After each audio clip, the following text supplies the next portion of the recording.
There are moments in life that split everything into before and after. For me, it was a simple dinner. A Thursday evening. I'd just gotten home from work, still in my blazer, heels kicked off by the door.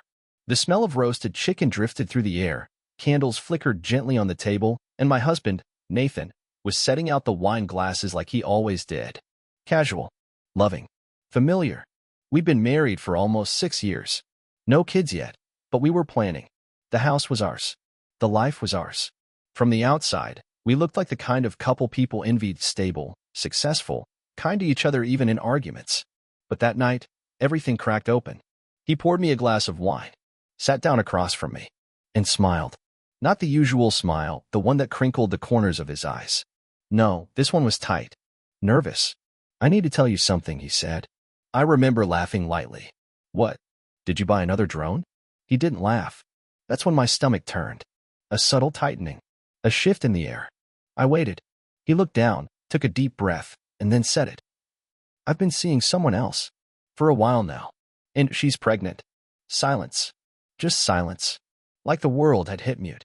I blinked at him, sure I'd misheard. My brain tried to rearrange the words, to soften them, to find the joke hidden beneath. But there wasn't one. "I'm sorry," he added, almost too quickly. I didn't plan for this to happen. My chest felt like it had been hollowed out. My vision blurred at the edges, not from tears, those would come later, but from sheer disbelief. "Who?" I asked, though I wasn't sure I wanted the answer. He hesitated, then said the name like it was just another fact. "Claire. Claire. My sister. My little sister.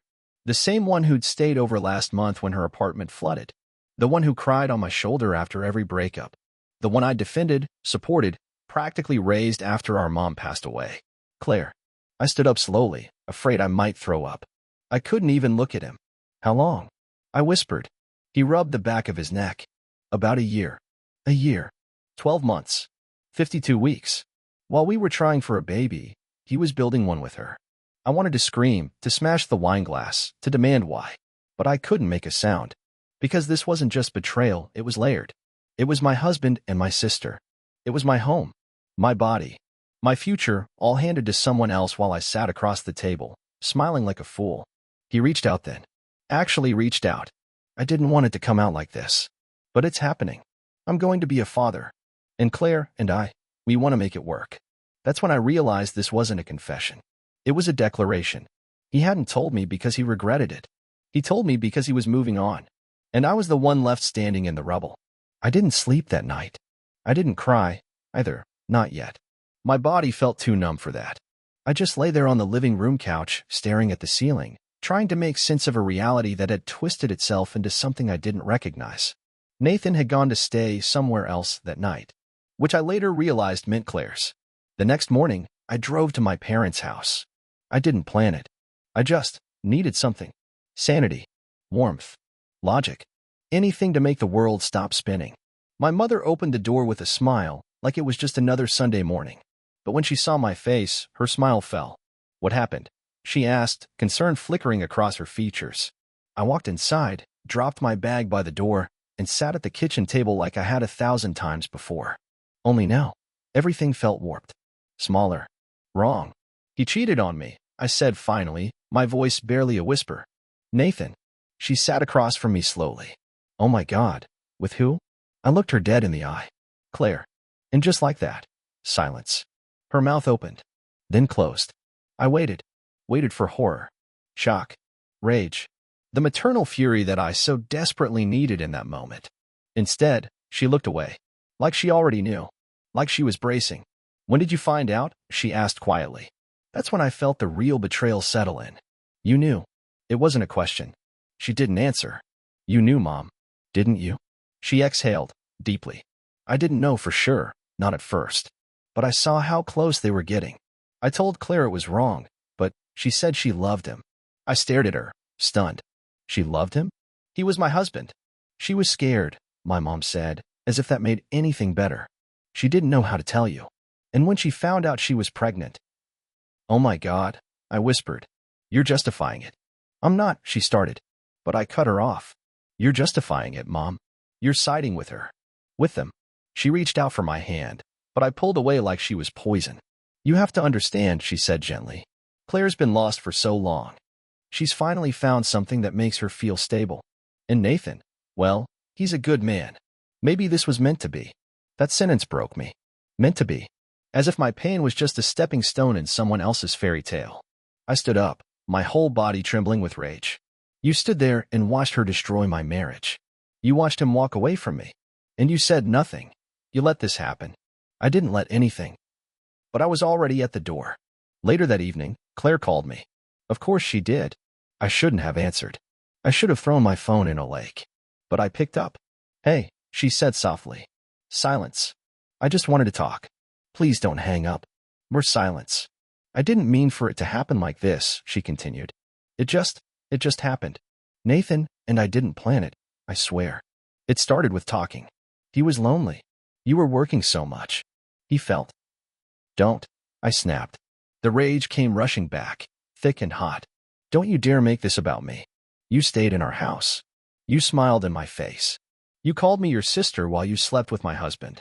There was a pause on the line. And then, incredibly, she said, I didn't think you two were happy. My jaw clenched. You didn't think we were happy? I repeated. So you decided to take what was mine? Did you even think for a second what this would do to me? She sounded like she might cry. I didn't mean to fall in love with him. But you did. Yes. I didn't speak for a moment. The silence was suffocating. Then she said, timidly, as if it were a gift, I want you to be at the baby shower. I nearly dropped the phone. You're insane, I said. You're absolutely I want us to be a family again. At that moment, I realized she didn't understand. None of them did. To them, I was an obstacle, a plot point, something to be stepped over on their way to happiness. But I was done being stepped on. After that call, something inside me snapped. Not with a loud, dramatic explosion. No. It was quieter, more permanent, like the slow, final click of a lock sealing shut. I realized I wasn't just grieving my marriage. I was mourning my entire family, because they had made a choice. Not just Nathan, not just Claire. All of them. They'd chosen her. Again and again. And I was done begging them to remember who I was. That weekend, there was a family lunch planned at my parents' house. The usual potluck dishes, too much wine, fake smiles. I wasn't going to go. But then I thought, no, I want them to see me walk away. I want them to look me in the eye while I burn the bridge. So I showed up. I wore black. Not out of spite, out of grief. Because this was a funeral. My final farewell to people who had traded loyalty for convenience. When I arrived, everyone was already gathered in the backyard. Claire stood in the center, glowing with that obnoxious first trimester glow. She rubbed her belly dramatically, her eyes scanning the lawn until they landed on me. Nora, she chirped, like nothing had ever happened. I wasn't sure you'd come. I forced a smile so brittle it could have shattered. I wasn't sure either, I said. But I figured, it's good to see people one last time before I cut them off. Everyone went still. My mother stood up from a chair by the patio table. Nora, please don't make a scene. I turned to her. Oh, I'm not making a scene. I'm just saying goodbye.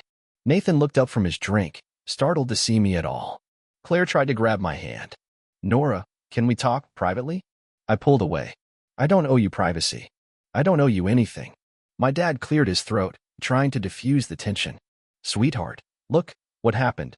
It wasn't ideal. But we're still family. Things can heal. I laughed. Out loud. A sharp, bitter laugh that startled even me. Family. I repeated. You all stood by while she took my husband. You said nothing. You supported them. Because they're having a child, my mom said. We didn't want to lose another grandchild. That hit like a gut punch. Not because of what she said, but because it confirmed everything I'd feared. They'd done the math. And in their calculation, I was expendable. I turned to Claire. My sister. My traitor. Was this your plan all along? I asked. To get everything I had and still expect me to be there clapping for you? She opened her mouth, but I didn't let her speak. You're not my sister, I said. You're a stranger who wears my blood like a costume. And then I looked at my parents. I'm done. Don't call me. Don't text. Don't ask me to pretend this was some unfortunate accident. You all made your choices. I started walking away. Nathan finally spoke. Nora, don't do this. We didn't mean to hurt you. I stopped and turned slowly. You didn't mean to hurt me? I said, voice low. Then maybe you're even worse than I thought. And then I left. I didn't run. I didn't cry. I walked out of that backyard like I was walking out of a burning house I'd finally escaped from. Back at my apartment, I sat in silence. Not out of sadness, but peace. Because for the first time in months, the noise was gone. No more pretending. No more trying to win people back who'd already thrown me away. I poured myself a glass of wine, turned on music, and opened my laptop. It was time to build something new. Not for revenge, but for me. 3 years passed. 3 years of silence. 3 years of rebuilding myself from the ground up. I moved out of that apartment within weeks of the family fallout. Took a job in a new city. Switched my number. Deactivated social media. I erased every trace of the person they once knew. And in her place, I created someone else. Someone unshakable. I went back to school. Launched my own business, branding, and design. Something I had always dreamed of, but never had the courage to pursue while I was too busy trying to be the perfect wife, the perfect sister, the perfect daughter. No? I answered to no one. And for the first time, that felt like freedom. There were nights, of course, when the memories clawed their way back. Waking up at 3 a.m. thinking about the kitchen table, the look on Nathan's face, the dull ache in my mother's silence. I'd lie in bed, hand over my heart, whispering, "It's over. You're not there anymore." And eventually, even the nightmares grew quiet. I started to laugh again. Started to trust people slowly, carefully. I made real friends. The kind who knew me not as someone's wife or sister, but as Nora. Just Nora. Strong, creative, independent, alive. Life had color again. Then, one spring afternoon, it all came back. I had just wrapped up a client meeting at a coffee shop downtown. Sunlight poured through the tall windows. I remember smiling, really smiling, as I stepped outside. And there they were, Claire, and a little girl holding her hand. The girl had Nathan's eyes. Claire froze when she saw me, like she'd seen a ghost. She hesitated, then whispered something to the child and sent her toward the toy store across the street with a small bag of coins. Then she turned to me. "Nora," she began, eyes wide, voice trembling. "You look different." I stared at her, quiet. She looked tired. Older. Not worn down by motherhood, but by something deeper. Regret, maybe. Or the realization that you can have everything you wanted and still feel hollow. "I didn't expect to see you here," she continued. I raised an eyebrow. "Did you expect I disappeared forever?" She gave a small laugh, nervous, unsure. "No. I guess I just thought you hated me too much to ever come back." "Hating you took too much energy," I said simply. "Eventually, I stopped giving you that power." Claire nodded. There was a long pause. Then she said something I never expected. "I'm sorry. I didn't speak." Not because I didn't hear her, but because I finally realized it didn't matter. Her apology wasn't a key to anything. It wasn't a bridge. It was just a late whisper from a version of her that had long since faded. "I just wanted you to know," she added softly. "Things with Nathan didn't work out the way I thought. He left 2 years ago. Said he wasn't ready to be a father after all." I said nothing. "I thought having him would make me happy," she continued. "But honestly, I lost so much more than I gained." And then she looked at me with tears threatening to spill. "I lost you." That one stung. Not because I wanted her back, but because it reminded me that somewhere, long ago, she had been my sister. I nodded slowly. "I hope you're a good mom," I said. She looked surprised. "I try. I mean that," I said. "The child didn't choose this. Just make sure she doesn't grow up learning betrayal is normal." Claire wiped her cheek and gave a small, broken smile. "I'll try." We stood there in silence. Not enemies. Not sisters. Just two women standing in the wreckage of what used to be a family. She walked away. I watched her go. And I didn't feel hate. I didn't feel longing. I felt peace. I turned back toward the street, walked into the sun, and kept moving. Because I had built a life no one could take from me anymore. I had built me. And that was enough.